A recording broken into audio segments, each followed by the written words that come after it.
سامحوني، عجزت عن منع نفسي. أظن أنها كانت مصادفة. عندما تكون معنا فإنها لا تتكلم ولا تطلب أي شيء. أيمكنني اختيار خادمتها التالية؟ المطلوب إليك تلبية طلبات ألوكا كلها. سأنفذ الأوامر. إن أتممت هذه المهمة فسوف أنسى كل الأخطاء التي ارتكبتها.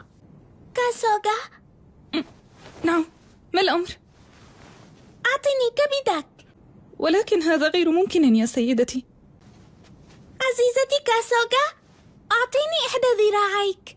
أرجوك انتظري يا سيدتي، لنلعب لعبة أجمل من هذه. ها؟ لا مشكلة في هذا. ما رأيك في أن تعطيني رأسك؟ مستحيل. سيدتي، أرجوك سيدتي. كاسوغا، أريد إحدى قدميك. عندما تلبي طلبات ألوكا الثلاثة ستمنحك أمنية واحدة، ويبدو أن ألوكا يمكنها تحقيق الطلبات مهما كانت صعبة.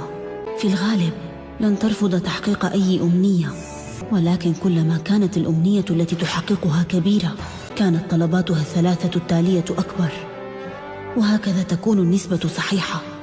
يتحمل العواقب ليس من طلب الأمنية الأخيرة، بل يتحملها الشخص التالي الذي التزم تلبية الطلبات.